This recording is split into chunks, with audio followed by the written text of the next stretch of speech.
overwhelmed because I haven't looked at road fertilizer like I did 2 days ago to get ready for this class. All of these are totally different. Every one of them serves your purpose, but for how long? This one is an immediate release. The nitrogen is 7, it's a total of 12%, which means most of this bag is a filler. It's either clay or corn husk, treated, cooked down and treated as an additive. So you're only getting so much fertilizer. The chemicals in this container is about 28%. So that gives you what? 72%. That's not anything. It's just junk. But you got to be able to apply it. So that's why that's added. So this is going to be released. It's a 7.8 ammonium nitrate and 4.2% urea. Urea said it could break down in 48 hours. So this is going to feed right away, so there's no long-term feed out of this bag. But this bag, which is also for roses, not that you can put this on anything, your plant's not going to see that it's not a rose. It's what's important are those numbers and how they release. This one, and you can smell it. It's organic. The nitrogen is 4%, but it's 4% that is derived from feather meal, poultry manure, bone meal, alfalfa meal. That's going to last 4 months. It's going to last a while. What's this one say? Some of them have a up to label on them. This one doesn't, but it says long lasting, ideal for roses and other plants, but definitely organic. You can smell this one. If you have a cat or a dog, no, you get to this one if you have a cat. But they will roll in this if you pile it up. So when you put it out there, make sure you're spreading it around the area out by the drip line that you need it, and you water it in right away.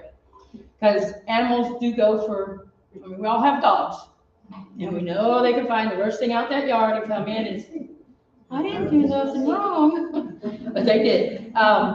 This one is fish emulsion. I don't know what the old label said, but this one says derived from fish. But they're calling them, where'd it go? Oh. Fish solubles. Solubles. Solubles. It's fish guts. It's fish guts. Believe me, if you open this, you're going to smell a dead fish on the side of the river. It smells like fish. So don't put this on your house plants. Use it outside. And in about 3 hours, every cat in the neighborhood is going to be able to see where you buried the fish. So it's great stuff. And this feeds for a long time. Doesn't smell for a long time. It's about 5 days. I think either your nose gets used to it or it kind of fades away a little bit. If you like rake it in a little bit, you does could. it still smell? You're still going to smell it because I can smell it through the bottom. And it's not going to open. And nobody opened this tube. So then you have your liquid feeds. Miracle-Gro is famous for it. There's other brands out there that are not Miracle-Gro. However, Home Depot only sells Miracle-Gro things. It's all I can find, basically, of the liquids. Quick feed, immediately available. But if you put this out and it rains in 2 days, you'll have to put it out after that rain because it's going down. It is, put it on for every 7 to 14 days without a rain.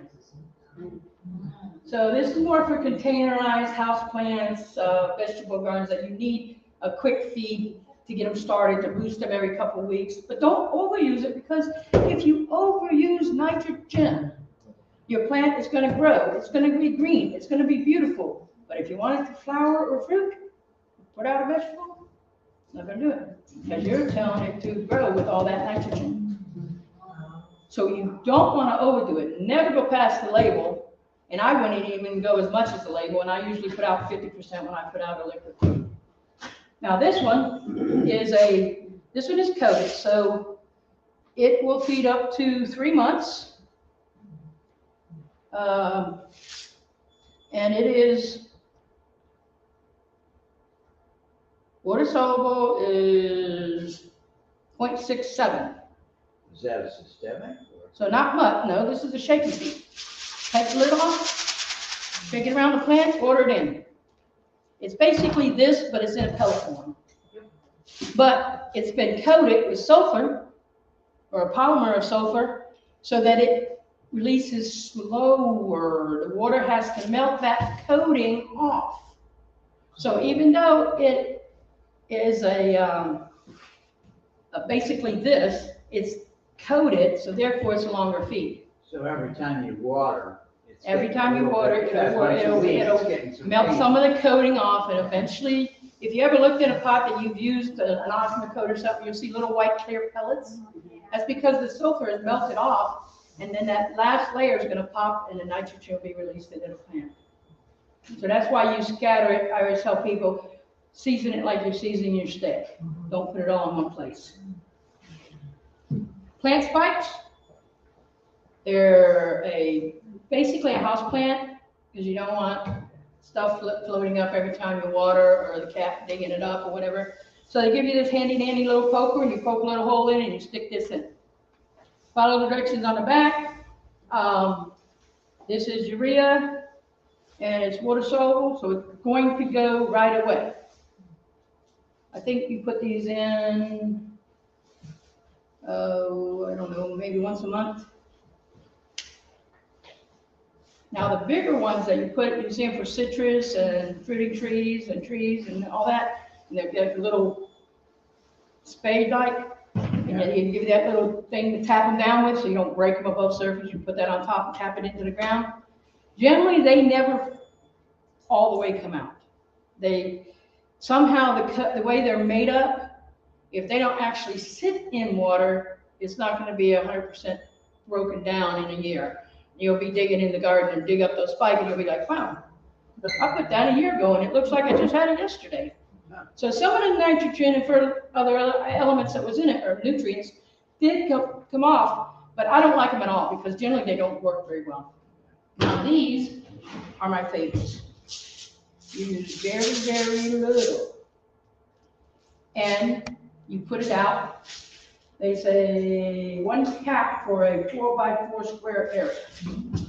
That's a pretty good big area. It could do a good rose, but it's sulfur polymer coated, which means that this one will be released when the moisture hits the pellets, and it'll be released a little at a time, and they're coated at different layers. So some will release early, some will release later, but this is when it rains. Well, it rains in the wintertime, but your plant's not feeding in the wintertime.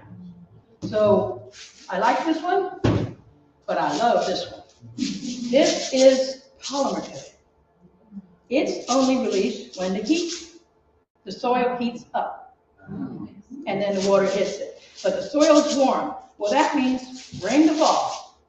This is this is 6-month feed. You can put it on once a year. Put it on in March, don't do it again in the following March. What's the breakdown? So it's great, and you use very, very little of it. And they come in bigger containers. It's just what's the NPK for that?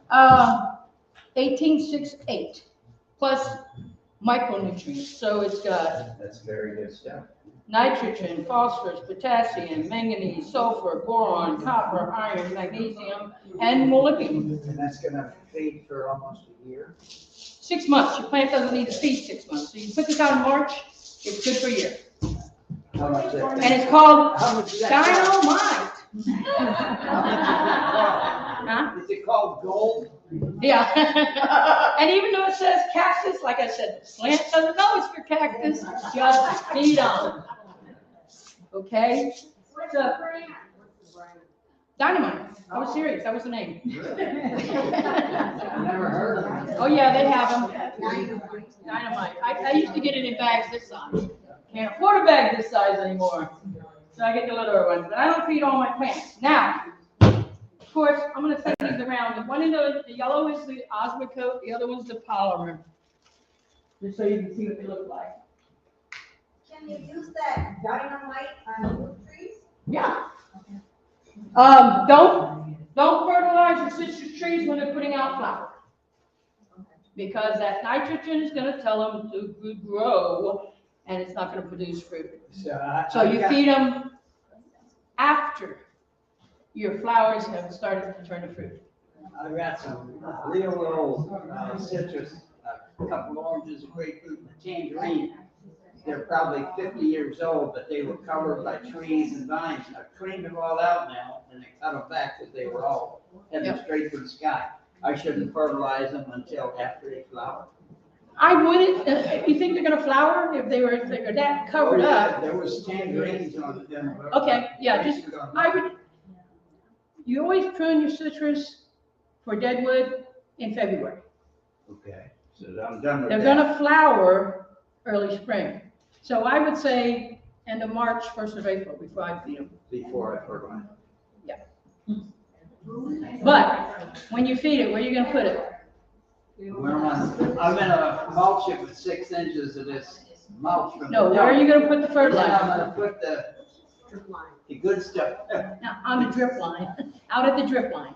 The reason is, when a plant puts out, the reason that I say the drip line is because when a plant grows, it has a root system. Yeah. The center of that root system is to anchor. And then the roots go out, and that's your feeder roots. Roots are constantly growing and growing and growing, and the roots die off and new roots start. And the only place that that plant can pick up nutrients and water is on the hair fibers on the tips of roots. You're not gonna have any tips right up in the center. But if you put nitrogen there and it goes down into the soil and the plant can't take it up, it can't eat it, it's gonna burn it. So many people have damaged their plants by throwing nitrogen fertilizer against the trunk of citrus trees. And it will literally burn a hole in those roots. Because nitrogen is hot. And if you don't believe me, let it sit 3 days in a cup, cut your finger and put it in that cup. I'll guarantee you, you'll know what it's all about. Okay. Oh, really? You said we weren't supposed to prune until after the last frost. No. You don't prune plants that have damage. Oh. You prune dead wood from your fruit trees, your citrus trees, any tree. Crossing branches on crepe myrtles, you only take those cuts out. A plant can handle one wound when it's sort of semi-sleeping. And you don't want to do those prunings when you're in the spring when you want it to grow. You want it to put all its vigor towards this new growth. Or producing flowers. Leaves. Hmm? Damaged leaves won't for now, right? Until the last. It's getting close. We got a cold coming in this weekend. I don't think it's going to be too cold. I've already seen redbud, Chickasaw plum, yellow jessamine, Walter's viburnum. I'm waiting for the dogwood, then I'll know spring's here. So it's here. It's basically here. You'll see new growth coming on your plants. Don't get ahead of yourself. Wait another about 10 days at least. Any more questions? Yeah, if I put some of this slow release stuff around this citrus area, or all 5 of these trees on, that will help them It'll flower help better. them. It'll help them. No, not now because it's too late. They should be starting to set their flowers soon. So those buds are already, the plant already knows it's got a flower. So the feeding for that has already taken place. Right, you should have done a late summer feed in September on those plants. And then you wait till spring. Next year. So, but if you put it on and you have flowers, same thing when you buy annuals. I never buy an annual that's blooming. Because when you transplant it into the ground and you put it in there and you water it and you disturbed all those roots, it's gonna grow.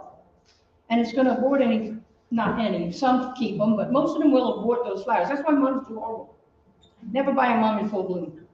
You'll have it for about a week and a half. Then all the flowers fade off. The plant may not die, but those flowers aren't gonna stick around. So it's either tight buds or no buds, no flowers. I've sometimes bought a native annual and just put the Well- pot where I wanted it to reseed. Yeah. Well, some annuals are a little bit different than normal plants because it's vigorous and it's only gonna live. Actually, annuals don't even live like an annual. They don't live a whole year.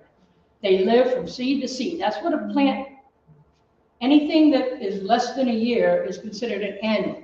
Generally, it's 3 months. If you don't go out there and deadhead it and keep it healthy and not let the flowers fade off, once a plant blooms, an annual blooms, its instinct is to die off. It already put out its seeds. It's got babies coming up. But if you keep the deadheaded and growing, you can keep an annual. You can keep them up to 2 years if you treat it with the TLC. But perennials means that they go from flower to seed in a year, but they come back the next year, the same plant. Biennials take 2 years to bloom. So they're gonna live through 2 cycles before they bloom. What's that plant? I'm gonna darn it. Oh, it's not gonna come to me. Hollyhocks. That's a biennial. You won't get it to flower 1 year. So if you buy it already bloomed, you got 3 months with it.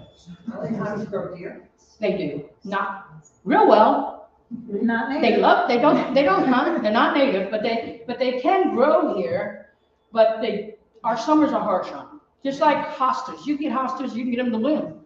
But eventually our summers are gonna catch up with them, they're not gonna do well. So you have to consider the plant too. Any more questions? Did y'all learn something about nitrogen? Yeah. And we're gonna be better to our aquifer? All right.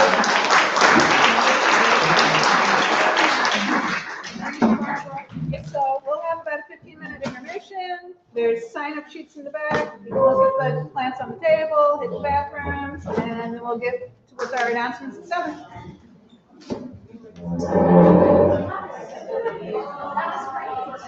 That was great.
I'm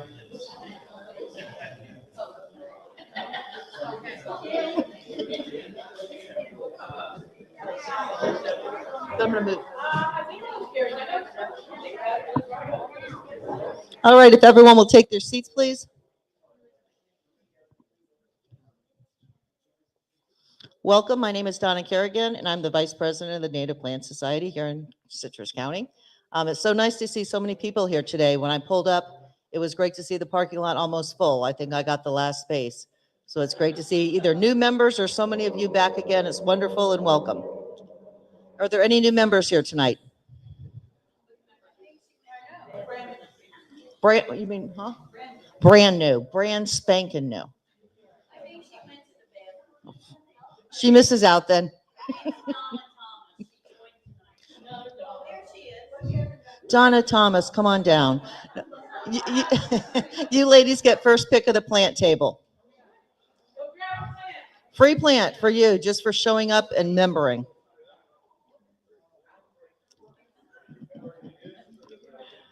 Do we have any first-time guests? No guests? Did you guys get a free ticket? Get a free ticket. You get a free ticket for our raffle table. We'll be drawing throughout the meeting. Our current membership is 142. Hello. Thank you to members who support what we're doing. Bring a friend. Let's do a plant drawing.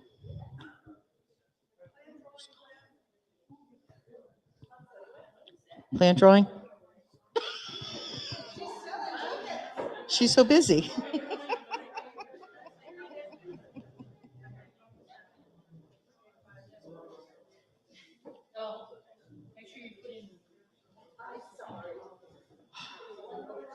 Hard to get good volunteers these days. You trust me? Okay. I wouldn't. 610, last three numbers, 610. I'm just going to put them on you like that. Okay. Yes, 610, 610. You're going to take it. I'm sorry, guys. Take your tickets back to Gail on the back table.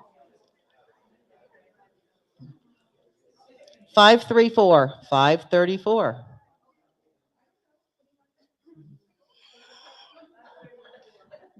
Well, Steve, for something. Here. 558. Woo, go on down, pick a plant. We like when people get excited about their plants. 555.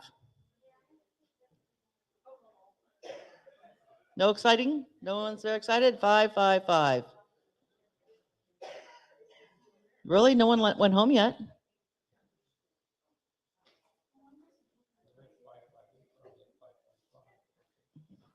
Can the person who had 558 check and see if they also had 555? Okay, 635. And we'll do a couple more. 559, probably with that 555 person. Okay, we have the excited person back there. I like it. And the last one for this round is 392. 392. All right, Lynn. Okay, Joy is going to do our plant of the month. And is this your plant of the month? It just so happens I brought one from Anson Nursery, so there is one on the table. Oh, it is gone. It is no longer on the table.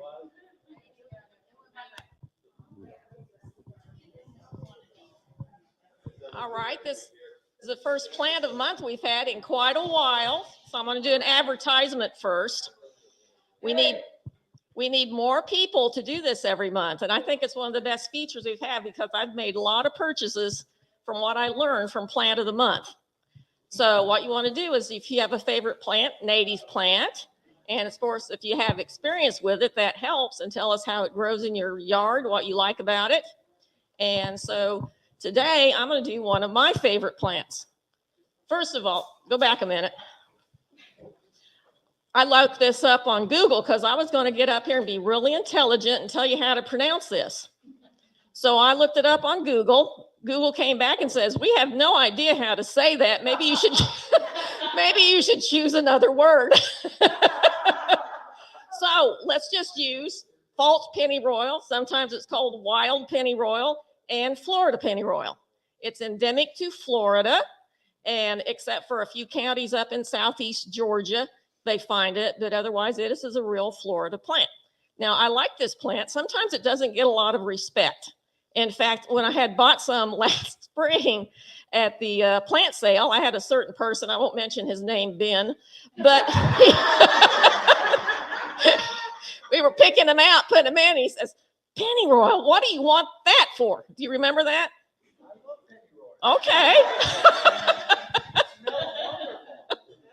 Maybe it wasn't you then, it was someone else. But I know it doesn't get it's a mint, so lots of times it doesn't get a lot of respect. But I'm going to present my case here in the next 4 pictures. So go ahead. All right. You can't really see the pennyroyal there, but that butterfly found it. And all these are taken in like early to mid-February when nothing else is blooming. And one of the reasons I started with this plant was I've been looking for things that give more interest through the year.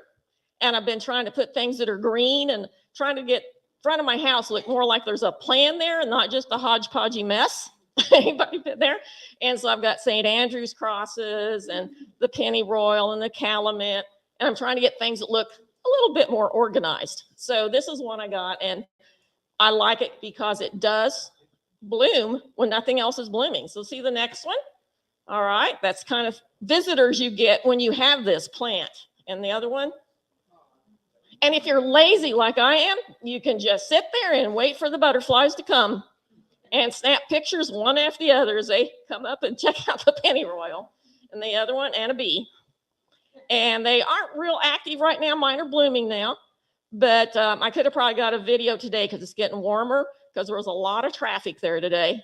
But no real butterflies yet too much. So some little skippers, but nothing else. Okay. And this is why I like it. It's evergreen and it blooms in the winter.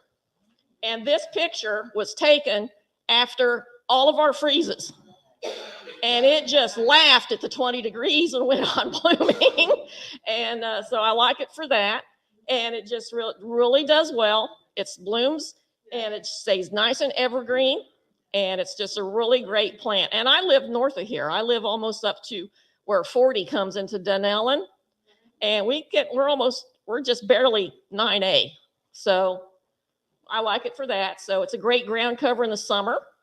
Stays green and looks nice. It may bloom a little bit in the summer, but not really a whole lot. And so, I notice every time I take a picture of something else, there's pennyroyal in the background, kind of as a, staging. And, there were the other wildflowers. It looks great. And so that's another reason I like it. And here's my summary. You only get 5 minutes for this, by the way. So when you do it, plan it for 5 minutes. So I'm talking fast. It is perennial, but it's considered a short-lived perennial. So it kind of dies, doesn't last but 2 or 3 years, but it reseeds really nicely. And so it just keeps going. So you don't have a lot of problems. It does kind of move around. I do notice it kind of goes here and there, it doesn't stay exactly where you want it, but that's okay. It goes someplace. I'll just weed whack it or pull it, get it back to where I want it. Winter and spring bloomer, when nothing else is blooming, it's out there blooming. And I think it adds interest all year. So you've got something there all time to look at when you have pennyroyal. And it does tolerate heat and cold, loves heat. And also, like I said, 20-some degrees. It didn't care. It just kept going. And it's only 1 to 2 feet tall and about as wide for a plant. And like sun, sandy, well-drained, and nutrient-poor soil. Yay, that's what I have in my yard. So if you've got something like I have a pine sandhill, and it's very dry, it's on a hill, well-drained, it loves it in my yard. So I just keep adding more. Yes.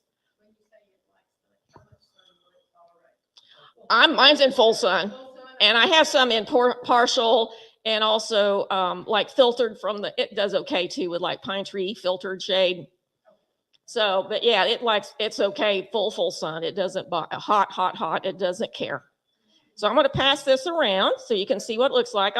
You got to laugh because when you see it in the book, it has these close-ups, and this looks like a huge flower when you see it. So you see the little tiny, tiny flowers, but pollinators love them. So if you've got a favorite plant and you want to share it, make sure you sign up. Oh, we have questions. Okay. Through our sales that we have, which I believe came from Green Isles. And yeah, they're most everywhere, so you can get them easy.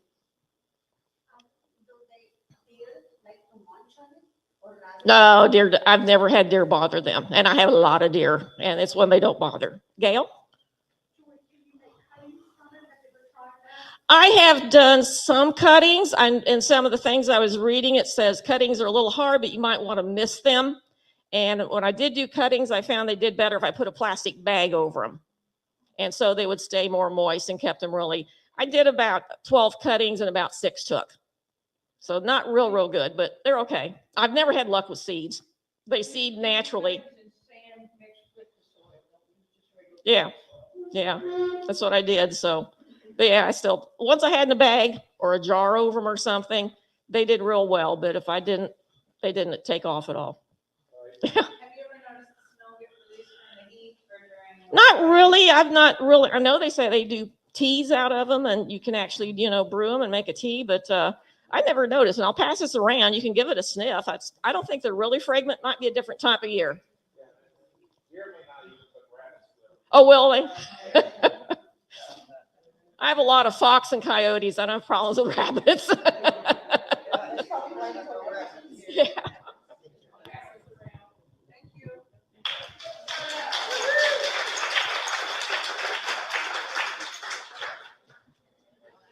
I will second Joy. That is the busiest plant that I have in my pollinator garden. I have more pollinators on that than any other plant.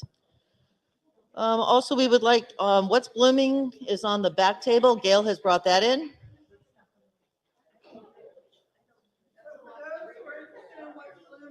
Red buds are blooming right now. Walnut viburnum is blooming. Softlawn is blooming. I didn't bring those with me because mine are so tall I can't reach them. But also yellow jessamine, and it's a vine, and I put it in this little vase along with a whole bunch of violets. If anybody's interested. Also innocence. If you have a dry, sandy area, it's a ground cover with little bitty white flowers. You're welcome to come back here and look at it. And at the end of the meeting, there are a dozen Florida violets here. If you have a shady, moist area or want to put them in pots, you're welcome to take one of these. But please don't take them till the end of the meeting as you're walking out the door because they're not in bags. That's it. Thank you, Gail. And also thank you, Gail and Luz, for the refreshments tonight.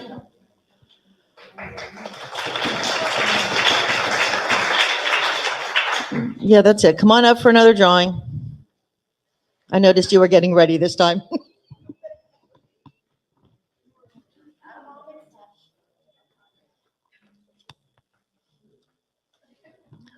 344. Oh, come on. 541. Yay. 613.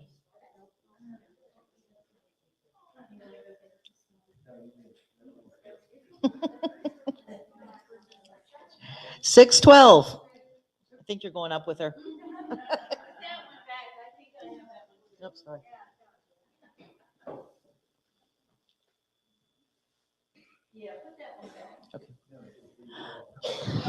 575.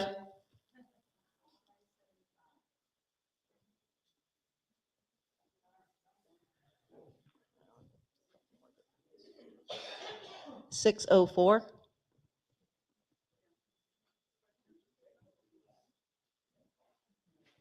589.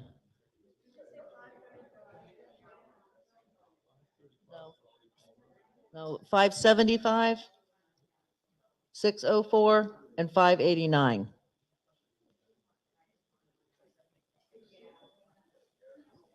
What are we doing back there? All right, we're going to do a couple more. 550, All right. And 6:17. All right.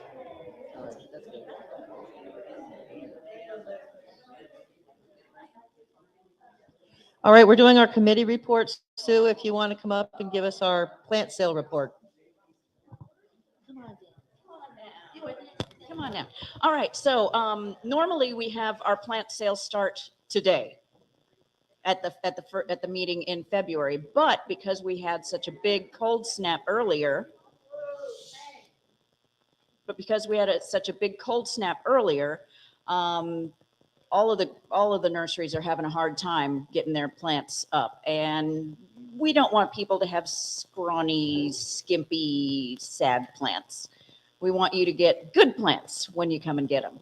So we are delaying everything by a month. So that means at the next meeting, right here, 1 month from today, we will have the order forms for the plant sale.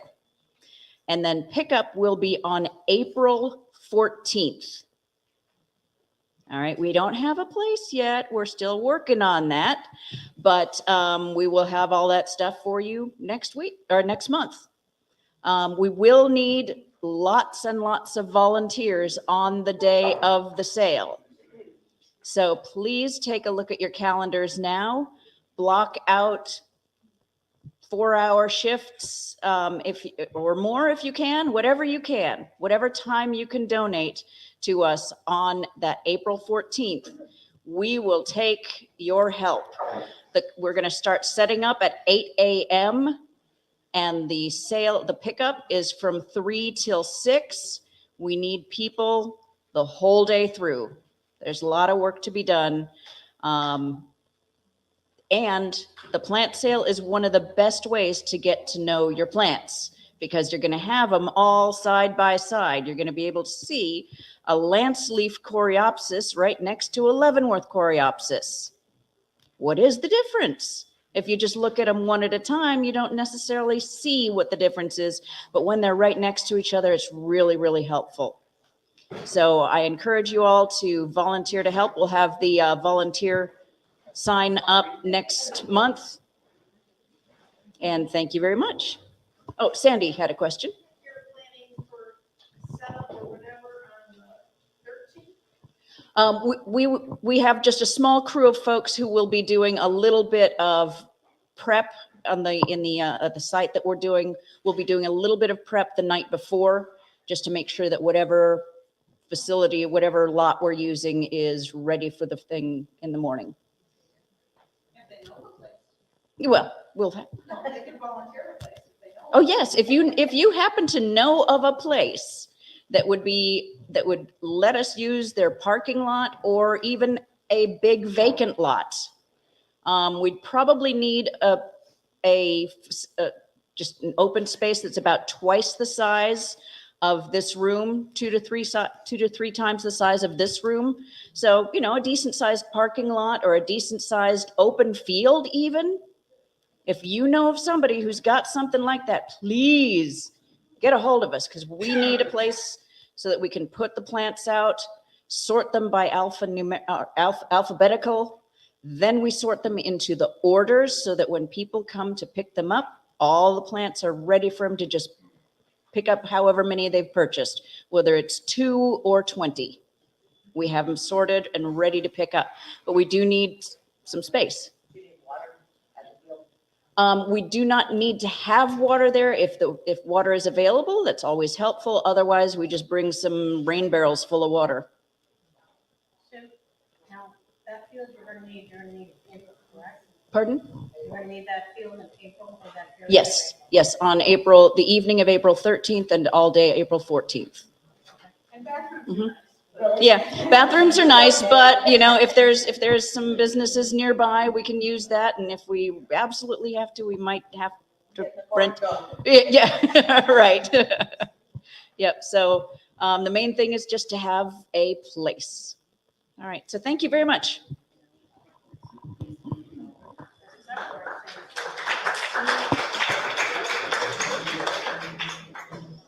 All right, Rebecca Morai has volunteered to be our new publicity person, so she has some ideas for us. So let us welcome Rebecca, who has volunteered. I thought you had to do this. She's like, oh, never mind. She wants to talk to us during the leadership meeting, not just blanket. Okay, so say hi to Rebecca.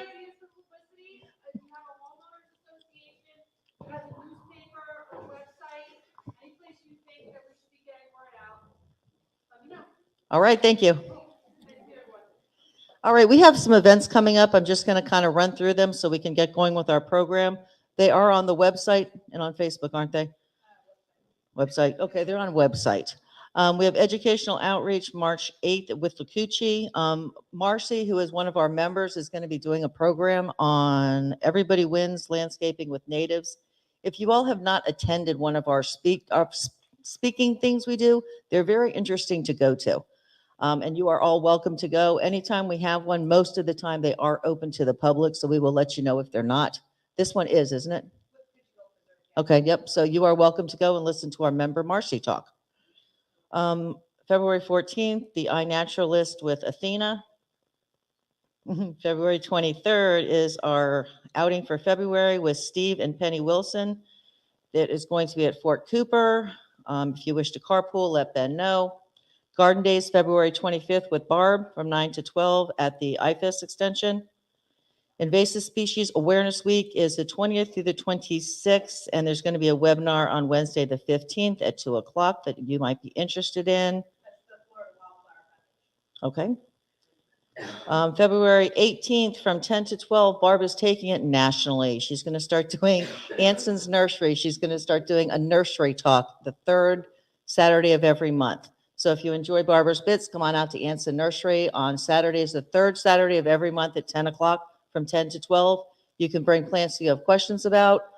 She's doing a different topic every month, so that should be a lot of fun.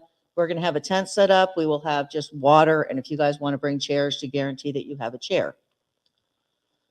All right, February 18th also, we have edibles in the wild at the, oh no, is this an actual thing? It's a field trip in Pasco County, Okay, but we have a lot of people who do that. yes, we do. It's an Arequipa Preserve, I believe.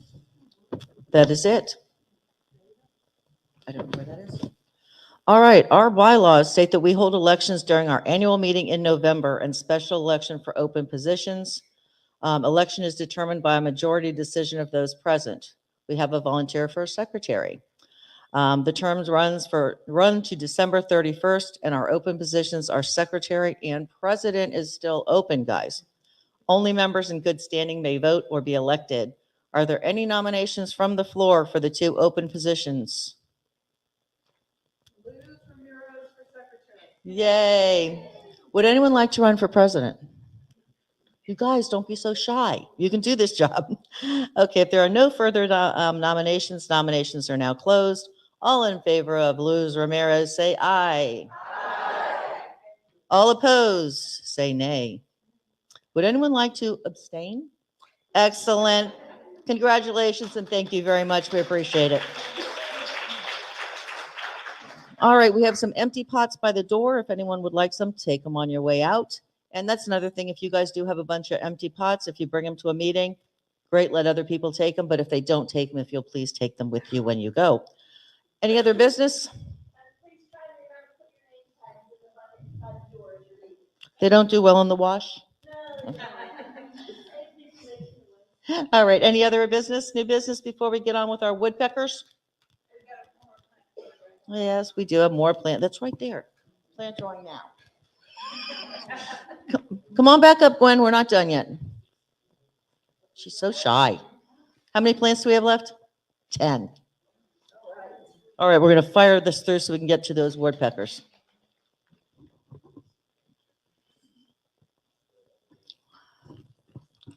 $6.29.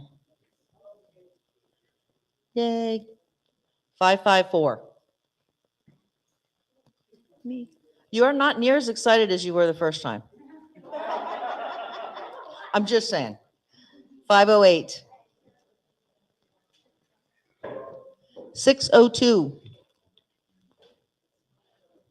Ladies, come on. 581. How many more? Steve, how many out there?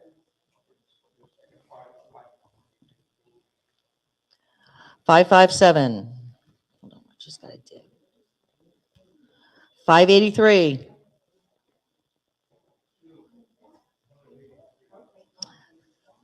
552. Two more guys, 607. Look at you go, last but not least, 538. And thank you all. If you all have any plants to bring. Okay. Thank you. Okay. 345. We haven't had any threes.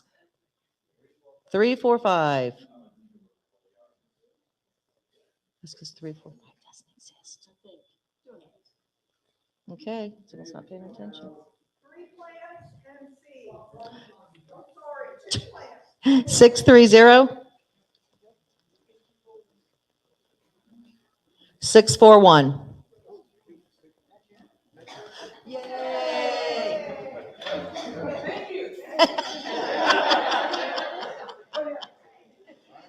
And there are some Kunti seeds on the back table if anyone would like to try their hand at growing Kuntis. One more? 571. All right. Don't know more.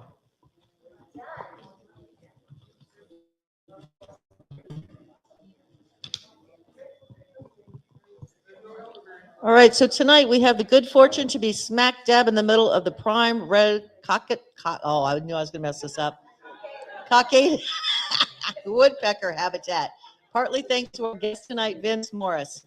Vince graduated from Humboldt State University, California, with a BS in forest management. He did a stint with the Nature Conservatory in California while a member of the California Native Plant Society. He went into the Peace Corps in Guatemala for a couple of years and then moved to Florida. We make it sound so simple. What else are you doing? Where he's employed with the Florida Forest Service since 1996 as forester, forest supervisor, and an administrator. His particular areas of interest have been prescribed burning and restoring red-cockaded woodpeckers to the Withlacoochee State Forest landscape. He's also a founding member of the Hernando County Chapter, Florida Native Plant Society, and a frequent guide on our chapter's forest outings. Please welcome Vince Morris.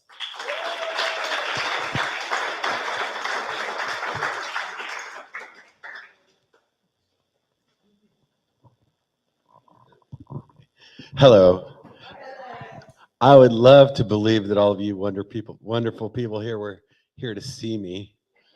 But as your intended speaker backed out at the last minute, you got stuck with me, all right? So the good news is I have a good presentation that's very pertinent to you all. And I have a little funny story. Do you guys remember Jim Byerly, who was the president of this chapter for a long time?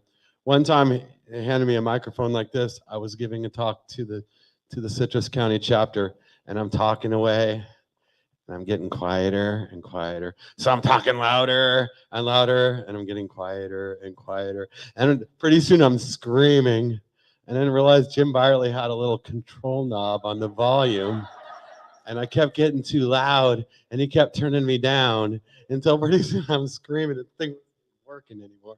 Anyway, hopefully that doesn't happen. We love Jim Byerly anyway. So yeah, I've been at forestry for a long time. It's pertinent to you because there are three big properties that are managed by Florida Forest Service, which is me.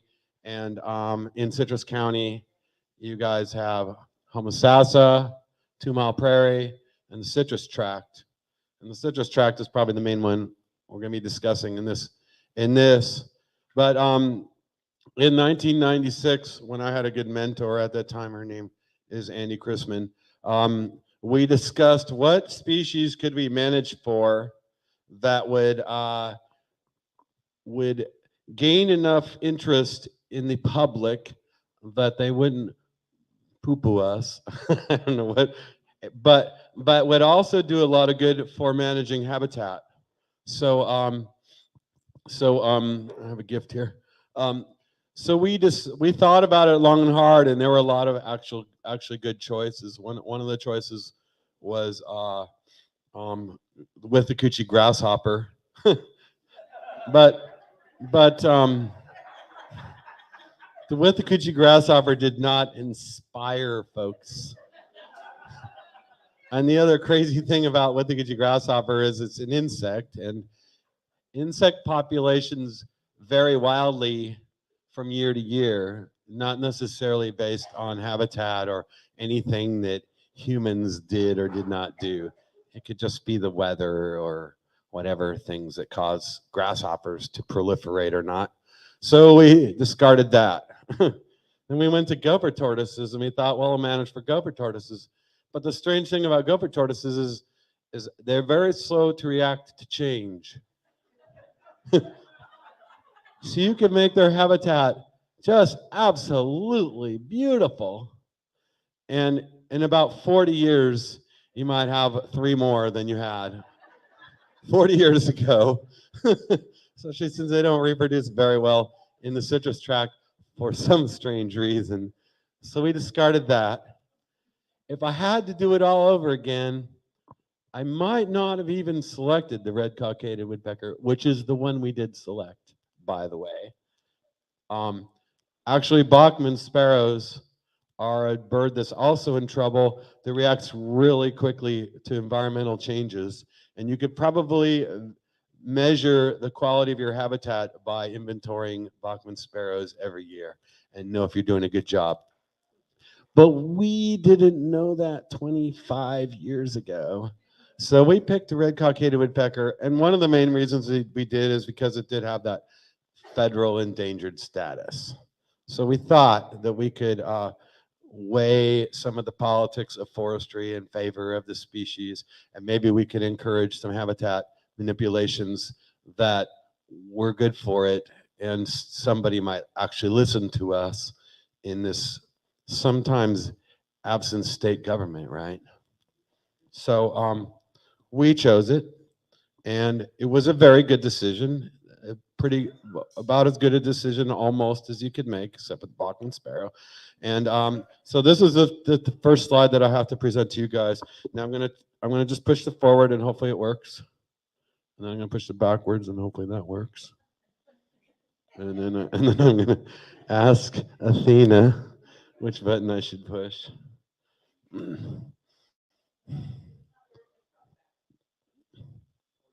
I wish I could just wink at her and she'll advance it for me.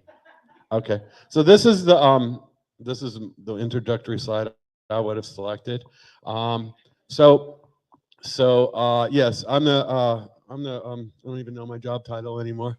Anyway, I've been in charge of woodpeckers for a long time, and I am now administrator. So it means I get to sit at a desk and get fat instead of actually going out and doing the real fun work that I probably will do as soon as I am not administrator anymore. I'll become a volunteer, and I'll go back to doing the fun stuff that I used to do, climbing trees and stuff. But anyway, so the reason why it's important to you guys is that the management of the habitat for woodpecker is very pertinent to what you guys see on the state forest, particularly in the citrus tract. So, all right. So this will explain why we do what we do in citrus. It will explain why you see what you see when you go to citrus. And hopefully you all go to citrus, because it is 50,000 acres, mostly in Citrus County, and is very critical habitat. One of the reasons it's critical is because it potentially is the largest remaining sandhill in existence in contiguous acres. It's possible that maybe if you go up to North Florida, maybe Apalachicola or something, there may be a portion of it that if you draw a circle around it or something, might be about as big, but it really is about as big as sandhill that still persists. And size matters for species. Some species take up a lot of territory. So this is the famous red-cockaded woodpecker, federally endangered. There's about maybe 15 to 20,000 of them left. They used to inhabit a huge range, which I will show you a slide of. everybody says they've seen one, you know, whether they live in, you know, right on the Gulf of Mexico or wherever, and inappropriate habitat. Anyway, it has some characteristics that just immediately distinguish it from all the 7 or so other woodpeckers that we have. One is it has barring straight all the way across its back, and it has a white cheek patch. It's about the size of a cardinal. Flies like a woodpecker, dipping, flaps a few times, wants to rest, drifts back down, flaps a couple times, like whatever that game, that Flappy Bird that we still play on our phones. This is in all the ages. Most of these pictures are taken by volunteers. Lynn Atherton. One of them is from Murray Gardler, a great ornithologist from Hernando County. And this is a baby one. And that's the size they are when we catch them and we band them, because they have a hard time escaping from us at that age. We can catch them. It's a long story, how do we do it? But anyway, that's the size they are, and we give them a bunch of jewelry and so on. But this kind of shows their poses. We know who this one is, Audubon, right? And he always took pictures of dead birds, or drew pictures of dead birds, so they always, you know, are not in their natural position. But this one really shows the characteristic that kind of defines the species, so I put it in the middle.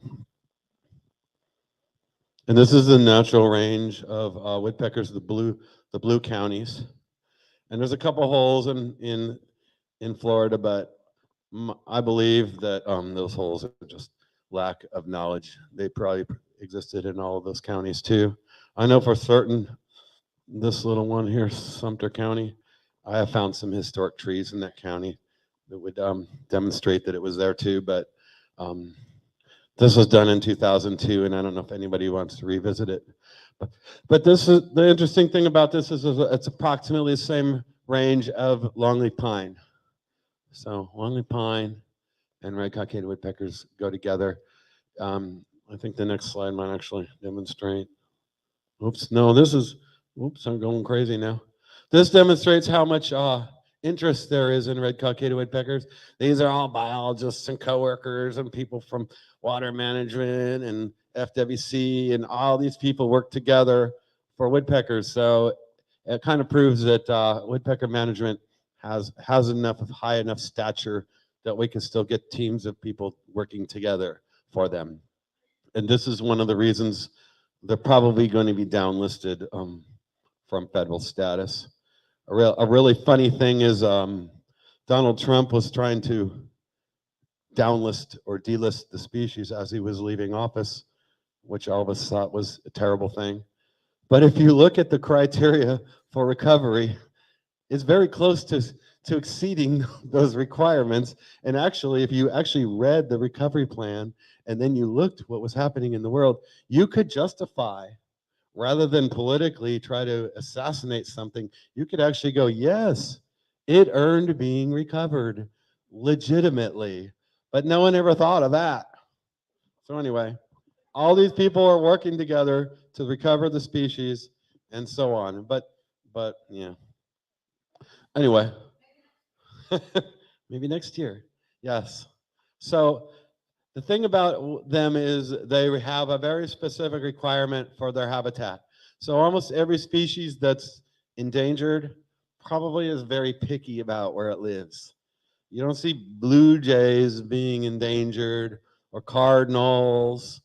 They can live in your yard. They can live in natural habitat. They can live most everywhere. But some things have very specific habitat requirements. So I tried to kind of break this down when I originally gave this speech at the state chapter of Florida Native Plant Society, 2019.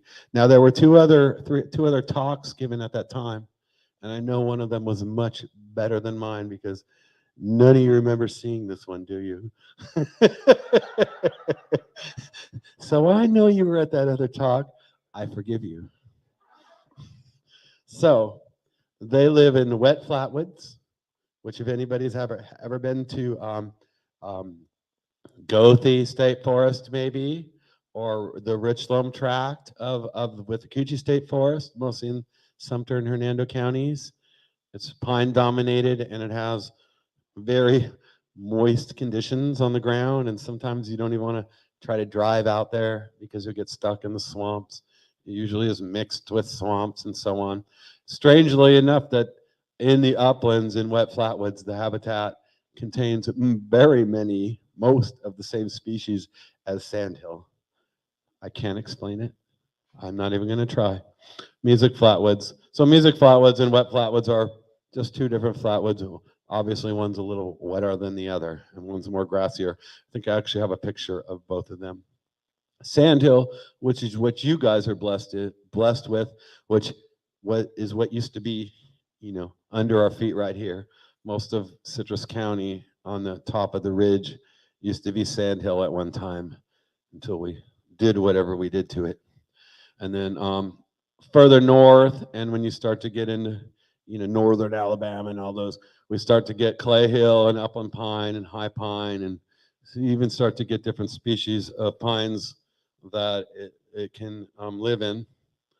But I put a little description. Flatwoods is kind of like dry prairie. If you've ever gone further south, I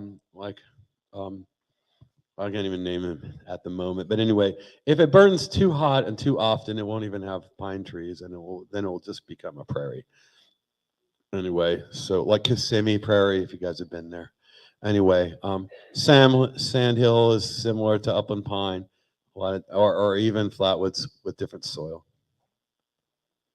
So these are pictures of places that have red-cockaded woodpeckers. So look at them and kind of characterize what you see, or what you can kind of characterize the habitat to look like. So this is Dupuy. This is further south. This is take one of my wonderful friends, Valerie Sparling. She manages the woodpeckers down there.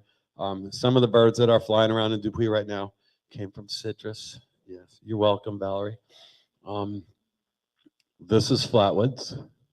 This is probably mostly music flatwoods.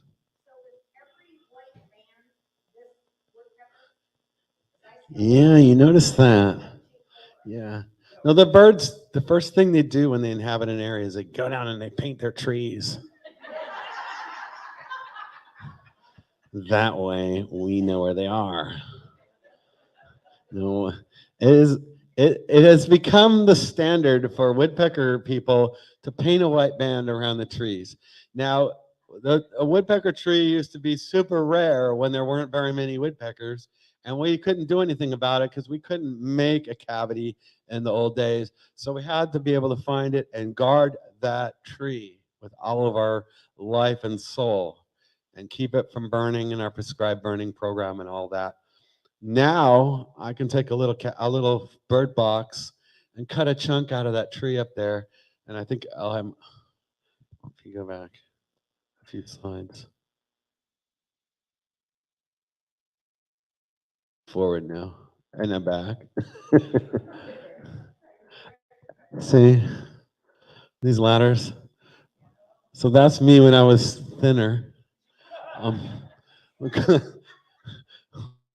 Back when I didn't sit in the office, I cut a chunk out of there and put a bird box in there, specially adapted bird box. And in 45 minutes, I can make a cavity that would have taken them 2 to 7 years on their own. So that's one of the ways we uncovered them. We could give them housing instantly, and now it's doing it by itself. So we can give them instant. Yeah, once we've given them a few cavities, they never forget. They're not that smart, but they sure know how to make a hole in the tree, and they never forget. There's a population that started only with young ones. And actually, we did that in headquarters. And within a year or two, they start acting like they've been on the landscape for 1,000 years. They know how to be a woodpecker. They're really good at it. So that's good. Pine trees. Yeah, I think I'm coming up with a list of the species of pine trees that they prefer. But these are the pictures of habitat at Dupuy. And Blackwater, if you've ever been up there, it's a wonderful state forest. It's a tiny bit bigger than Withlacoochee, although I still think Withlacoochee is a little better. But anyway, this is like a wet flatwoods. Those are pitcher plants. So we have a RCW habitat on top of pitcher plants. That's pretty wet when you got pitcher plants, right? And this was Liz Langston. She's the RCW biologist there.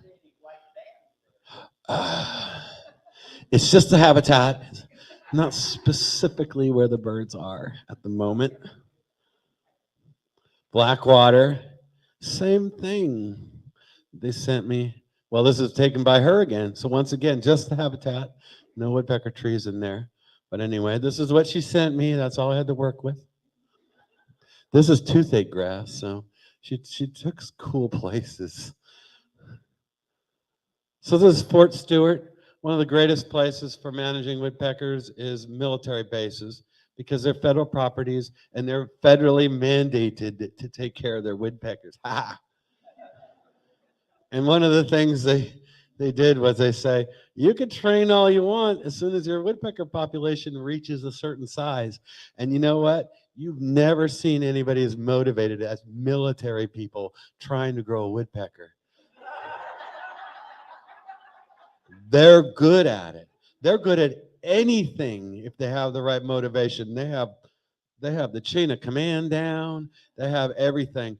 They grow woodpeckers. Fort Stewart has grown woodpeckers on top of woodpeckers. There's woodpeckers flying around in Croom that have come from Fort Stewart. Yes. So they're good at it.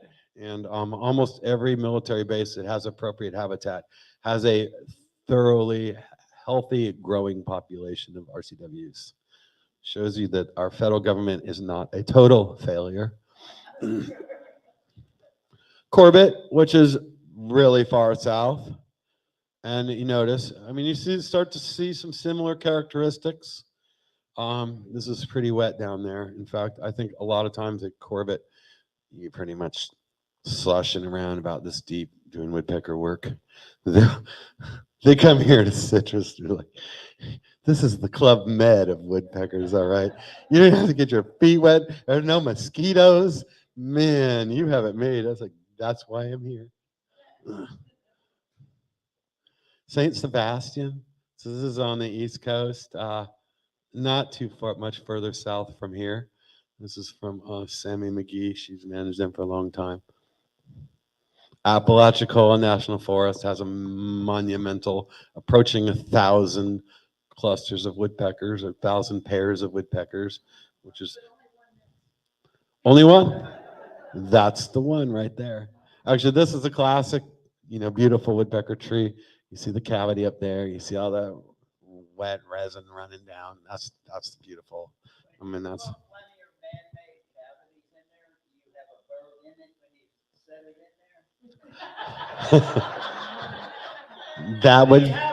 That would be too easy. When we put out cavities, we usually only put them for two reasons. If we're trying to expand their habitat in a new part of their range, like moving them to South Citrus, or if a hurricane wiped out all their cavities. But one time I did put cavities in a cluster where a hurricane had taken them all out in Blackwater. And within 30 minutes of me putting in the cavity, the woodpeckers already wanted to go in there. And the putty that we cover it was still wet. And the paint was still wet. And the woodpeckers landed on it. And they're like, and then they pecked it.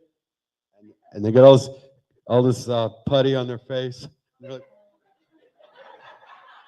and they pecked it. And then it went in. So they can use them within a half hour of placing them. They love the cavities that we put in there. But they don't last all that long. They're mostly emergency housing. They're not necessarily long-term housing like a natural cavity. What's that? Well, the box is it's a 4x6. 4x6 by about 12. And there's a hollow in there that's 3 inches, so it only has a 1/2 inch on either side of actual wood. And it has a cavity that's 1 3/4 inches in diameter, and it points upward a little bit so water doesn't drain into it. And then it has a PVC lining, and then it has expanded metal in the front so other red peckers don't wreck it. They're actually very difficult to make, and they're very, very advanced, even though it just looks like a bird box.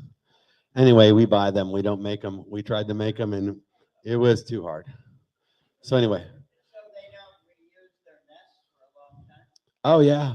If they move into an insert, it could last 20, 25 years. If they don't use it right away, then the squirrels and the other woodpeckers might wreck it. A natural cavity is more solid. It's not made out of cedar, so it withstands time better. But like I said, it's emergency housing. It gets them by until they start making their own cavities, which they never forget to do, even if they're just babies. It has to be in a living tree. Nope. Trees don't really mind if they're missing some of the center. They don't like to miss all the way around the perimeter. So you can take out a pretty big chunk of the middle. It doesn't really hurt the tree, but you don't want to take too much of the cambium that's around right underneath the bark. So it doesn't. Sometimes it can make them structurally unsound. If you had a heavy windstorm right after you put in an insert, it would have a higher opportunity to get knocked down or broken by the wind. But even that, they recover fast enough, and they actually get a little fatter around the cavity, and it makes them wind firm. So it really doesn't harm the tree that much, believe it or not. And it's actually lucky because after we do that, then we protect it from fire. So that tree sits out there and laughs at all its neighbors are getting fire burning up, lapping up the side and the barks and frying their needles. And they're sitting there, ha ha.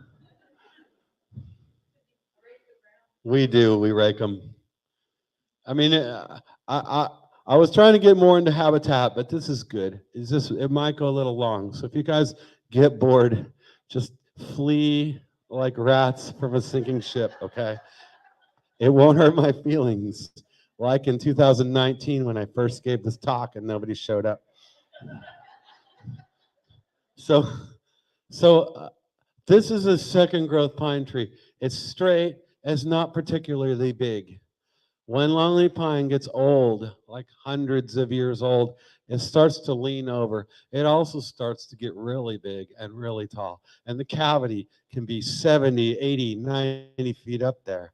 So all that resin doesn't reach the ground. So when there's a fire, the fire doesn't hit the resin and fly up the side of the tree and cause an inferno, which is what this one does, because it's a second growth tree and the resin reaches almost to the ground. So we have to protect these trees. If they had old growth trees, we hadn't cut down all the old growth trees, they would have no trouble. They would also have rotten hearts in the middle of the trees, and they would just peck in a quarter of an inch and go right into a big hollow of rot. And they wouldn't have to even work at it. They can whip in a cavity in an old growth tree in a couple of months. But in this, it takes years because they're going through heartwood. And heartwood of longleaf pine is like a rock. And they have to really work at it. So these forests have to be old. So those are not necessarily depicted in the photos. But Apalachicola is a great place for woodpeckers. It might be the first or second biggest population. That's from Chuck Hess. He managed them for several years. About a third of what I know, I learned from him. Oh, I'm sorry, Chuck, I embarrass you. Wade Tract, if you ever get a chance to go, this is old growth. This is actual old growth. We were very thorough in cutting down trees in Florida and Georgia and Alabama and East Texas, that only a few hundred acres of old growth was allowed to persist. But this is about 270 acres of old growth. If you want to see what old growth longleaf pine looks like, go to the Wade Tract. It's on the Georgia border. You can look it up, query it, and I don't know. Georgia has so darn many counties. I can't keep them straight. Yes, it's actually in Georgia. anyway, there is probably maybe 1,000 acres of old growth longleaf in Georgia. And this is what it looks like. Jim Cox works at Tall Timbers up there and manages the woodpeckers there. And of course, Croom. This is my baby. That, anyway, we'll get more into it. But just so you could see, Wade Track, Croom, not too much difference. That is my life work. Another picture of Croom. So you could see, actually, I put in an insert back here, and I put up a lot of white paint after I put the cavity in there. I paint it with white so the birds could see it from a longer distance away and move right in. It works too. They see that and they go, oh, look at that. New home. And it's not $1,500 a month. And you see, I'm so proud of Croom. I keep putting more pictures of Croom. Citrus. There you go. That's your baby right there. That's your county. Same thing. So, what did everybody see in similarity between all those pictures? Pine overstory, grassy ground cover. That's what you have. So the range of longleaf pine, from memory, is this lower dark color. The range of RCWs is, historic distribution. So the historic distribution was longer and then it shrank down. But anyway, the longleaf pine is this one. Current distribution of woodpeckers is this. Historic distribution is this. So you can see they lived in longleaf pine, but up further north and further west, they did go into other species of pines. There you go, big distribution. But we affected it a lot. So the habitat ingredients, pines, the pine component. So any one of these, longleaf pine, by far their favorite. Slash, South Florida slash, loblolly, shortleaf, pond pine, pitch pine, Virginia pine. They can live in all those pines. They prefer longleaf. But it has to have pines. They like pines. They cannot live in hardwoods entirely. About maybe some percentage, maybe 5, 10, 15, 20% of their life is spent foraging in hardwoods. But they really prefer to forage in longleaf or pines and live in pines. This is the important part here, ground cover. So this is your species diversity. This is the plants that you give out at these meetings. This is where their food grows. This is where everything grows, is in the ground cover. Some people say the most important species of it is wiregrass, Ricida stricta or Ricida bayreuchiana, whatever you want to call it. Piney wood dropseed also takes the place. So you want a grass that carries fire. Then you got other things. I mean, you got the lopsided Indian grass, blue stems, but you got lots of herbaceous plants. So most of the insects that they eat lived in this and climbed up into the tree. Not all of them. There's an ant that lives entirely in the trees that they love to eat called a chromatogaster ant. It did not climb out of this grass, but it lives in a longleaf pine. But longleaf pine has to live in the substrate too. If the oaks grow up, the longleaf pine is incapable of reproducing and it drops out of the ecosystem. All you have to do is look around you right in this very spot. You'll see a few big longleaf hanging on, but you're not going to see any seedlings or saplings because it has to live in that. What is the fire connection with the grass? Yeah, I'll show you. I think I might even have a slide about that. I'll get to that. Oh, okay.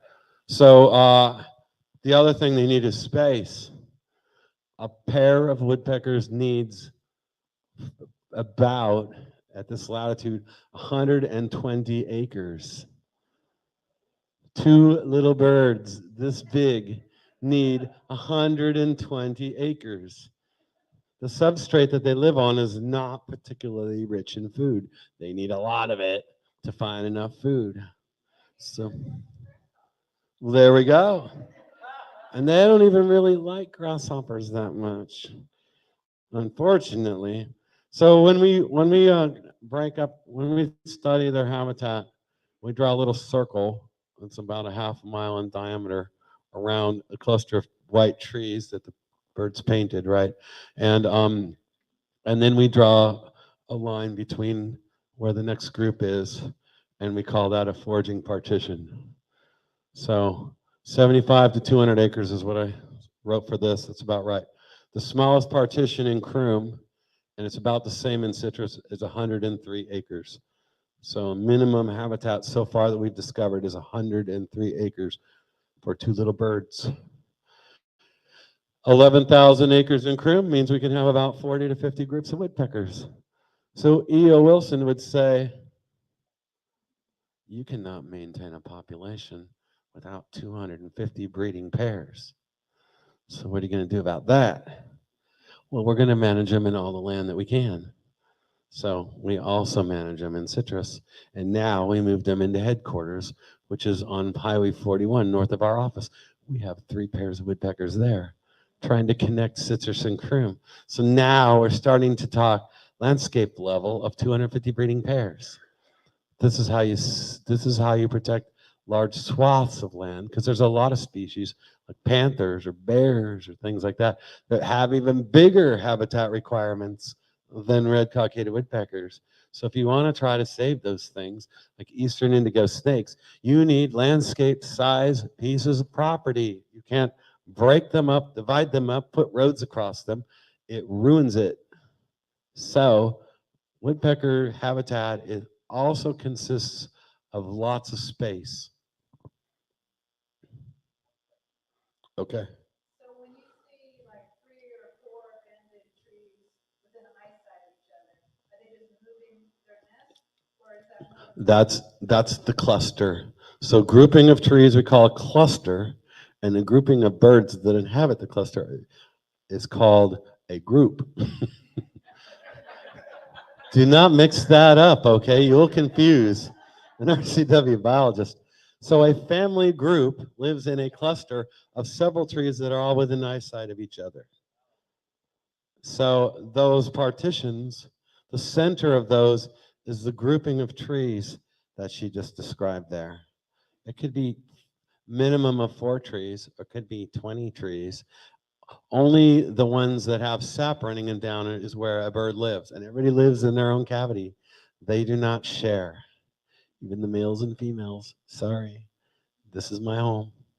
The male seems to be the dominant one. Now, I'm going to defend this. The nest is in the male's cavity, so the male has to have the best cavity, and he does. It's the one with the most resin. It's the one that's most snake-proof. It's the most. It's the best cavity, and the female just in the daytime goes in there and lays an egg during the appropriate season, 4 or 5 eggs. But she lives in another cavity. She is low on the totem pole, sadly. But anyway, the male's cavity is kind of the center of that partition. Some people consider it the center. Both. And in fact, the male probably spends more time on the egg than the females. And he has to sit on it at night when more predators are likely to get him.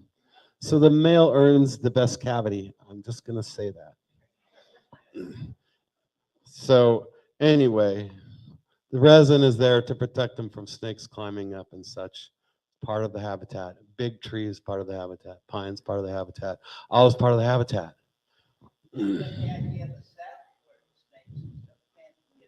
Yeah, it's called a resin barrier. It's to stop things from getting to them, particularly at this latitude, rat snakes. Rat snakes, red rat snakes, can climb a tree, no problem. They get in the bark and they get in the fissures of the bark and they work their way up, and they can smell the nest up there. And they might hear the nestlings or something, but they know it's up there. And they start to go, and they hit that resin, and they go, ah, and they fall. It usually works. No one can prove that's why they do it. We can't ask them. But that is the the thought process that we have. So a good thing about woodpeckers, and this is the other reason we picked them, is we have this little book. And this little book tells you every single thing you ever wanted to know about them and more. To sit through this book, you could go to sleep about 50 times. But we have a cookbook to follow, and it doesn't take it. I am no rocket scientist. Anybody that knows me will tell you that. So all I have to do is follow what this book says. It's a good book. It was written in 2003. This is the second revision, but this ended up being the final one. Those are my little notes there on top. Tells you how to do it. And then we have this thing called the Red Recovery Standard. Now I'm not getting into details, but this is the Cadillac of properties that are out there in the world. This is what you need to grow woodpeckers in 2003. I know this, I believe this to not be exactly true. A lot more information has come out in the last 20 years, including from us here. But this is the gold standard, the recovery standard. This is if you want to grow woodpeckers, do this. We don't have very many places in Citrus and Croom and anywhere else that meet this standard. But anyway, it mostly talks about densities of pine trees. Supposedly need a high density of pine trees. So you need 120 acres. I already proved that you only need 103. Needs a lot of big pines, few small pines, hardly any hardwoods. Herbaceous ground cover, and now we're starting to talk about burned every 5 years. 5 years is too long. It needs to burn more than that. Managed stability. This is the legal requirement that state forests have to belong to. It's not as difficult. It goes on and on, blah blah, same thing. But it needs 75 acres instead of 120 acres. And a pine has to be 30 years old instead of older, and you can have some small pines. And the burning is recommended. Yeah, I think you should burn. So, from my experience, this is good. RCWs thrive with fewer trees than the recovery standard, and they use smaller trees. That spot right there is in Croom, and the density of pine trees is way lower than the recovery standard. And you could go there reliably and find RCWs. In fact, they made their own cluster of trees in that habitat right there with much lower density. Group of trees. No. Cluster. Anybody know this one right here? Post oak, right. Sand post oak, yeah. Anyway, prescribed fire. So this is the key. You could do without some of those other things, but you have to have the fire, okay? This particular photo was taken in Croom when we use a spotting technique. So yours truly walked in there with a torch that drips fire and put a little drip there, and put a little drip there, and put a little drip there, a little drip there. And all those little fires burned together into the big landscape, and we burned 640 acres. And that was beautiful. That was a growing season burn. You see the oaks all have leaves on them. What will happen is woody vegetation will take over the situation. When woody vegetation takes over, it changes the soil, and it may also shade the ground cover. But it turns out from research that is relatively recent, it's the soil change and the addition of organic matter that really changes the living situation, and it causes that herbaceous ground cover to die out. When the herbaceous ground cover dies out, it gets replaced by little oaks. And you can see how many little oaks we have in this spot right here. And the little oaks start to become big oaks. And then they drop more leaves on the ground. And then the ground cover doesn't carry fire anymore. And then it becomes a hammock. Now, intrinsically, a hammock is a beautiful place. Yes, I love a good hammock, but the species composition changes. You don't have sandhill plants and animals anymore. You have hammock plants and animals. And one of the weird things that happens is the size of the animals decrease. This is weird. So in an open sandhill, you have Sherman fox squirrels. Anybody seen one of those? Looking like monkeys, about whatever. When it turns into hammock, what does it turn into? Gray squirrels. When it's open, it has great horned owls. When it's enclosed, it has screech owls. When it's big, it has red-tailed hawks. When it's enclosed in a hammock, it turns into red-shouldered hawks. Things like that happen. Even the size of the bats increase and decrease. The whole species of animal composition changes. So does the plants. In fact, it's probably the other way around. But gopher tortoises can't live in it anymore. They eat that herbaceous ground cover. So by maintaining that herbaceous ground cover, we are maintaining habitat for not just woodpeckers, but red-tailed hawks, great horned owls, blah, blah, blah, bigger bats. And therefore, by looking at one little bird, we have now managed an entire ecosystem. That's why habitat for red-cockaded woodpeckers is so important. I wanted to save sandhills, but if I told my boss, I'm going to go save the sandhills, he would look at me like I had lost my mind. You little biologist, go away. I'm going to save the federally endangered red-cockaded woodpeckers. Oh, okay. How are you going to do that? Ooh, I'm going to save the sandhills. Burning is the key. Never forget that. When you see a column of smoke coming out of the citrus tract or anywhere around you, realize it. You are saving an ecosystem right there. And you guys have to be my back, my saviors. And when you tell your neighbors when the ashes start falling in their pools, you're doing it for the birds, man. That's good. We heard this guy, Vince, came to talk to our chapter and he said it was good. And it is good. And now we could go see those cool animals. That's what it's for. You guys have to remember that. You guys are my back. I'm not there to defend it, but you guys are there. This is what it turns into in the absence of fire. This is like 25 years of no burning. What is the gopher tortoise going to eat there?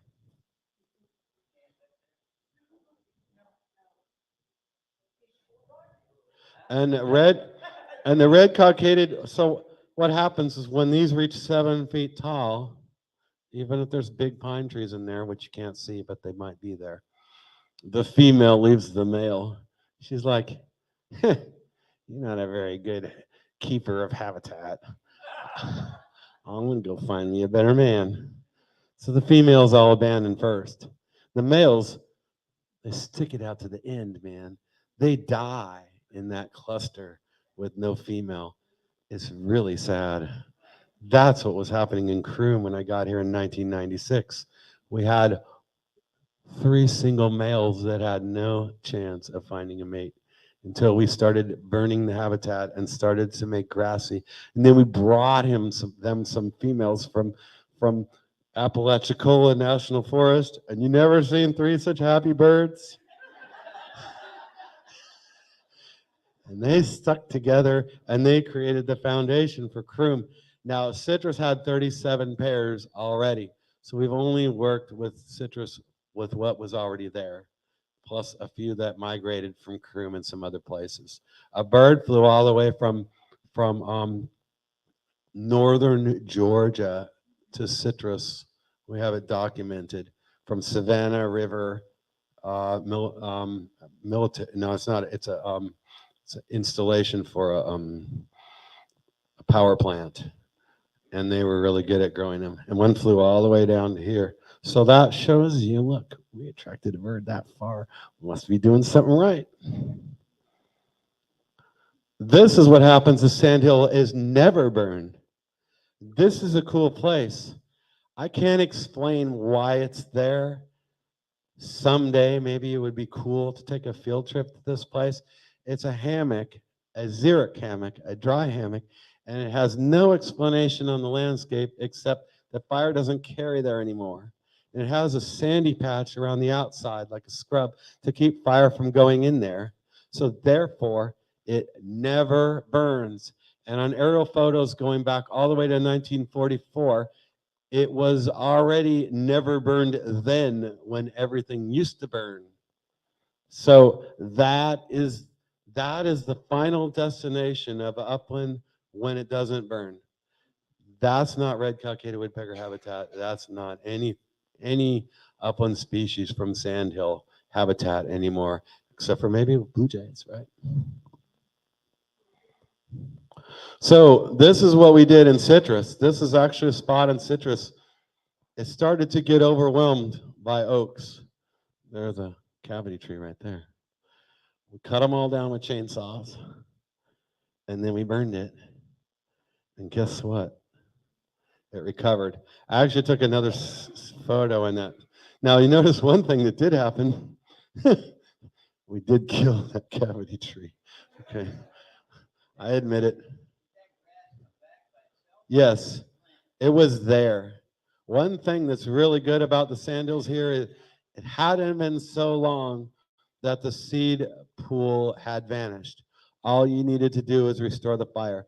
And every time you hear about land managers getting in a rush and we had to chop this and cut this and do this to restore it, no.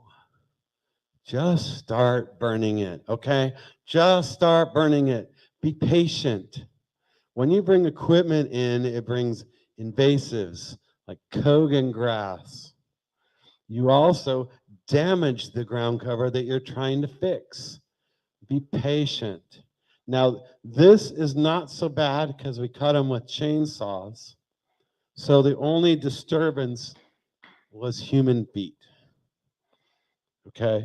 And I didn't even have to do that. You can go to a spot now and you can't even tell where we cut those trees because the whole place is now restored. That hole that we made to protect the woodpecker trees was important at the time to save that cluster of trees and save the group of birds that was still living there. But in the long run, the chainsawing wasn't even necessary. But it shows you how quickly that we could fix it without using heavy equipment. I mean, my muscles are pretty heavy. That's 2 years. And now you should see it. In fact, that picture of citrus that I took, I think is in that same stand that I used to demonstrate the habitat in citrus. So this is a time lapse of a burn. So this is kind of hard to do because you have to stand there in the middle of the fire. Most of the burn bosses and stuff frown upon this, but I did it nonetheless. So there it is before. This is like, yeah, this is about 4 years probably. So when that thing said 5 years, starts to look like this. We lit it. So you can see, we use a spotting technique where a little spot here, a little spot there, a little spot there. And there it is afterwards. So all those oaks got leveled to the ground. You could see where we had raked the debris from around the tree. So now that is going to be grass. I don't think I have like a 1 year after, but you can just see like, where's the woodpecker trees? You see 3. Oh, look how many there really are. See a little scorch in the trees. Doesn't really hurt longleaf to scorch them a little bit.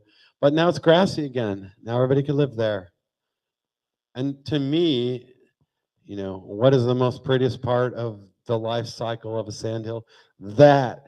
Because now I don't have to worry about burning them for 3 more years. Because it's my responsibility to make sure it gets burned again next time. Oh, yeah, well, there it is. So this is citrus. This is approximately that same spot. What is not important is what everything is. Now, you have some people here that could tell you every single one of those plants. I'm looking at them right now. But I'm looking at a couple of them. The important thing is there's a lot of different species, okay? That there's some grasses, there's some wildflowers, there's some spring blooming wildflowers, some fall blooming wildflowers, and all these things. And the other important thing is that it can carry fire. So the reason why people say Risida stricta is important is because it carries a fire. But you know what else carries the fire? Pine needles. So you have pine needles plus grasses plus some of those herbaceous things that dry up. There's actually, someone said a biannual. Dahlia pinnata is a biannual. And I believe it is an indicator that these sandhills burned every 2 years. I'm not betting my life savings on it, but I'll bet a lot of money that these things mostly burned every other year. But God burned when he wanted to. So it could be a really dry spring day during a drought, and it will burn no matter what, okay? Then it can burn every year, but barring that. Now think about Citrus County. You have Withlacoochee River to the south, to the north, and then you have like the Anatoliga Hammock to the south. So in the springtime, when one lightning strike hit, it burned the whole county. Nothing stopped it. It went and it went and it went for weeks and months. And the few white people that used to live here back then, they just raked their yard of all the debris. So when they came home at the end of the day, their house was still there. They didn't even think of putting it out. It just was part of the landscape. The Native Americans the same way. These sandhill burned from the river to the Anatoliga Hammock for months. And eventually the summer rains would put it out, and all this stuff would grow, and all the woodpeckers would be happy. And then next year or in 2 years, it happened again. And that's how it stayed all the time. So that's what we're trying to maintain in the Withlacoochee State Forest. And this is my slide just showing the diversity. So you got, a couple different species of grasses. You got some sedges. You got some herbaceous plants. You see all this different stuff. But also you see little frass mounds from ants and push-up beetles.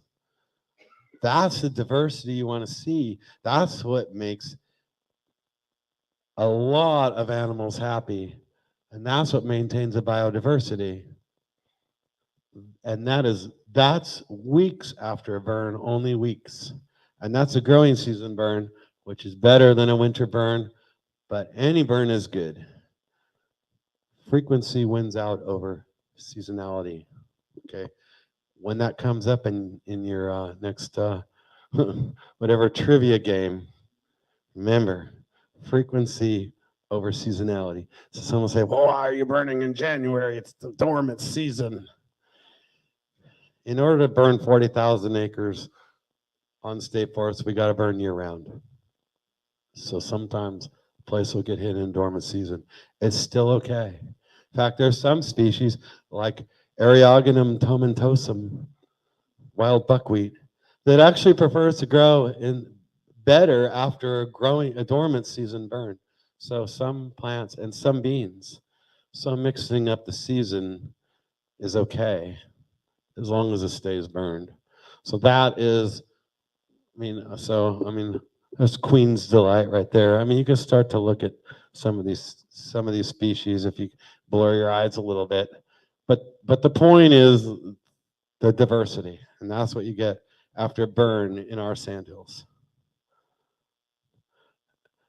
So now I'm going to look at some specific plants that particularly love this management. The wiregrass. It only blooms, which you see right there, like wheat, if it burns in the growing season. It will not bloom from a winter burn. It will not bloom from a non-burn. It only blooms. There were old foresters that say, when does that dang grass ever bloom? How could it be all over and it never blooms?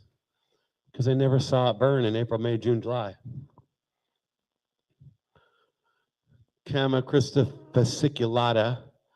What's the, there we go, partridge pea. This is citrus. Sometimes we burn and we get solid on 480. You saw it. Solid partridge pea. The next year it's all gone. You wonder where in the world did it go? It likes a dormant season burn.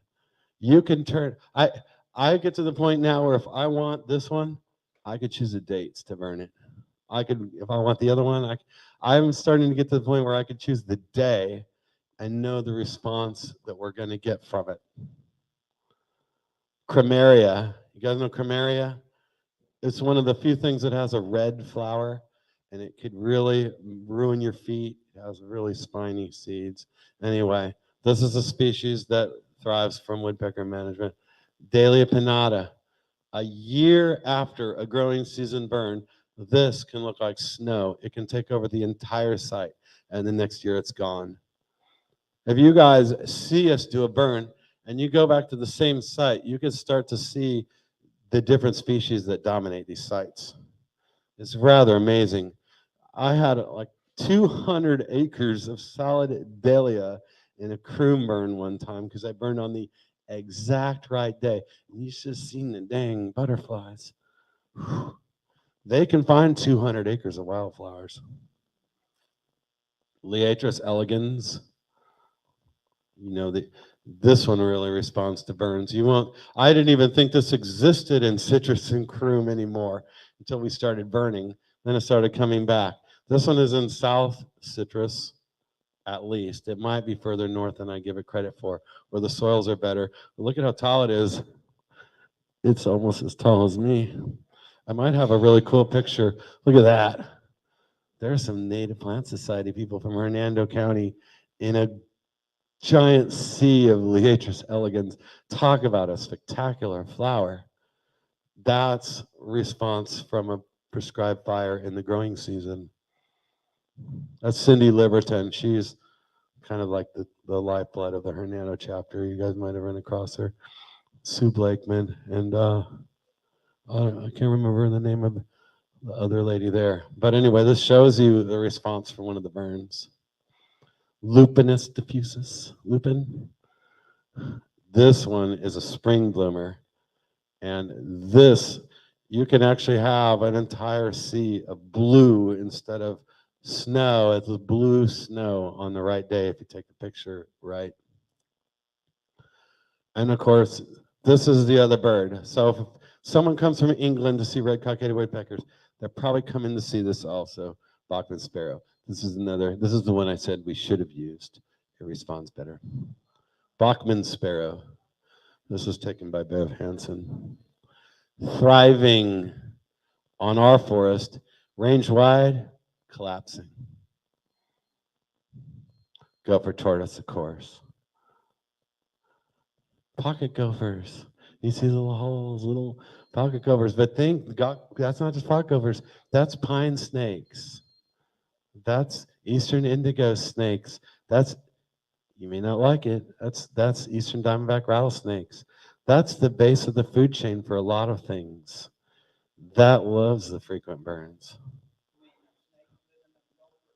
The pine snake lives in the holes most of its life. That's why you never see them following those things and eating them. And then it's got a few butterflies. I've already gone way over time. But you could sit here and look at butterflies all day long. Okay, questions? I know I've gone too long. Yes.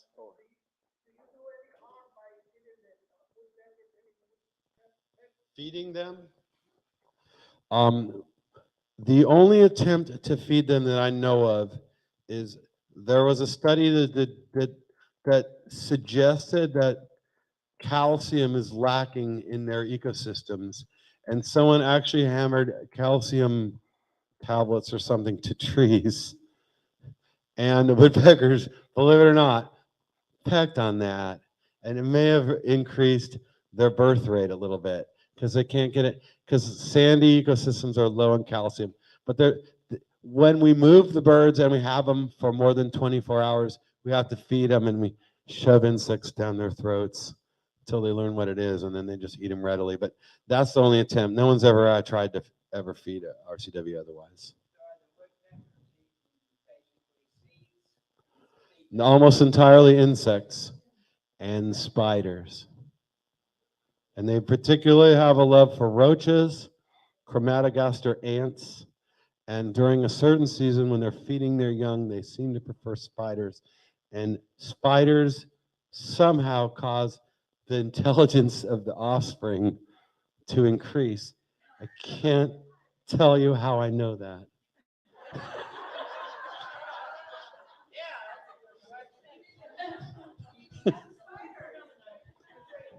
Spiders have some nutrient, and a lot of birds prefer to feed their offspring spiders at a certain age, and they think it has something to do with the formation of the brain. It could be totally wrong, but I'm saying it anyway.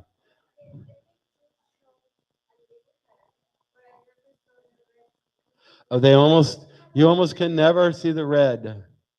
If you look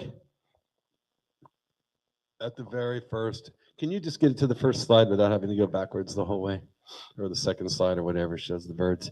So Audubon used to draw animals when he killed them and examine them very closely. That's why they all have this strange form, like they look like they're dead. But anyway, if you hold one in your hand and you look behind where you think the ears should be, on the males, there will be a few red feathers. And it looks like a cockade, like a pirate's feather coming out of his pirate hat. That's a cockade, and that's where they get their name. It's only in the males. It doesn't show up very well. It's that right there.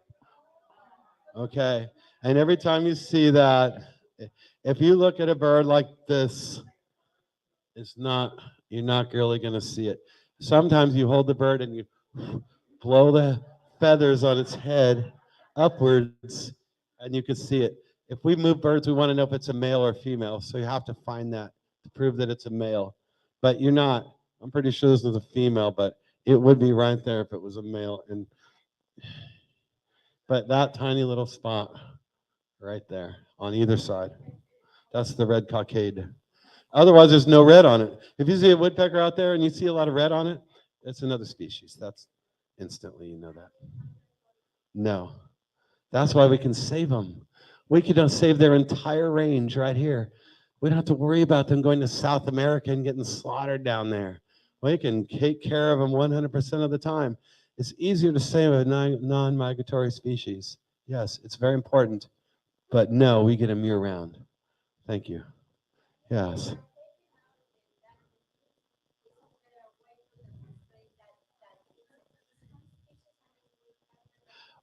She brought up it's a keystone species.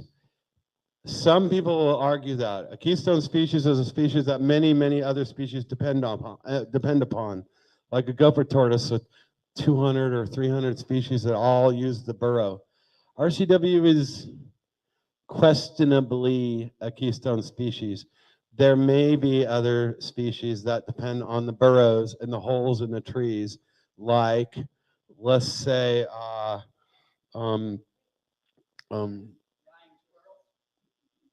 flying squirrels, for example. But flying squirrels can live in snags in dead trees. RCWs only use live trees. Now, how about great crested flycatchers, or southeastern American kestrels. So there are other species that depend on those cavities. So you could maybe argue that they were keystone, but they're not obviously keystone. They are indicator species, i.e., if the habitat's good for them, it's for other things. So to me, I'd more appropriately call it indicator species.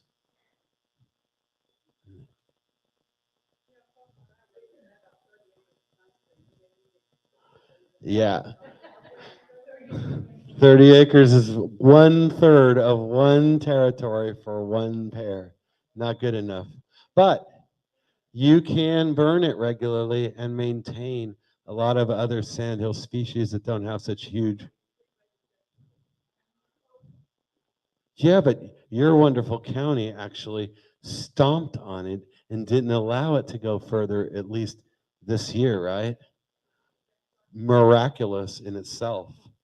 Maybe that's a sign that we're not going to allow these highways to constantly subdivide these properties to this time when they're so small they can't maintain species with big home ranges.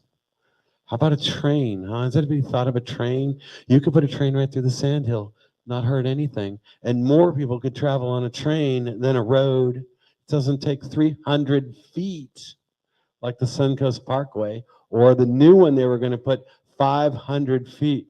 You realize for every something like 50 feet, it was another acre. Citrus County stopped that, which is surprising to me because I gave you guys no hope, but I now have new respect. And Marion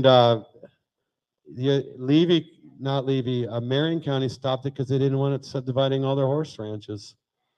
So it shows you that maybe people might be starting to get sick of these big roads, and maybe we could start having woodpeckers again. I don't know. It's a thought. Trains. Just remember that, trains. Anyway,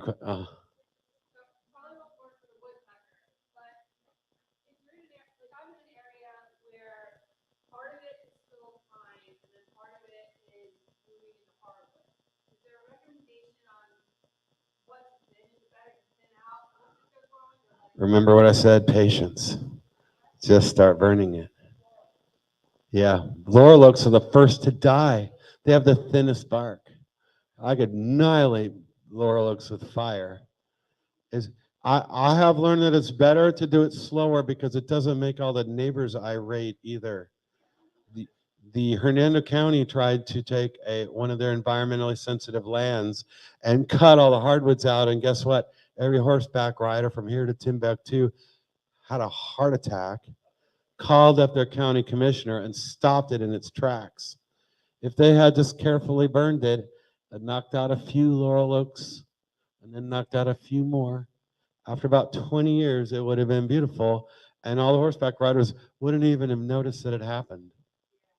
That's I'm not the final word on that, and a lot of people, peers of mine, don't agree with me. So I'm not saying that. That's just my opinion.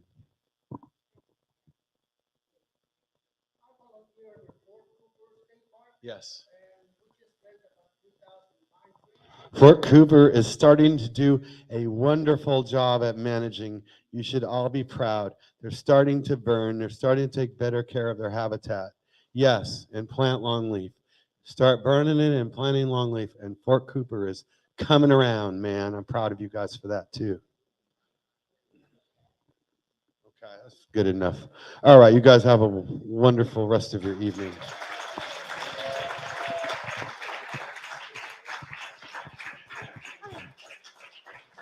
Thank you, everyone. We'll meet back here, same bat time, same bat place. Have a good night.